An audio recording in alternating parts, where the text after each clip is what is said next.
Well, the bulk of the trading as a trader at an investment bank at the time was about processing client business. So, like I said, institutions who were pension funds, mutual funds, hedge funds, sovereign wealth funds.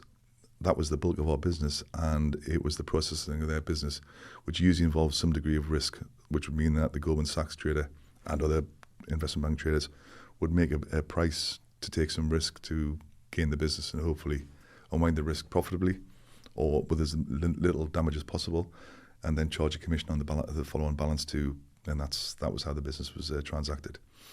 So there was always an element of risk taking, and learning how to do that was, well, it can be learned, but I think there has to be an inherent appetite and desire to take risk, manage risk, and process the business correctly. And it's a self-fulfilling business.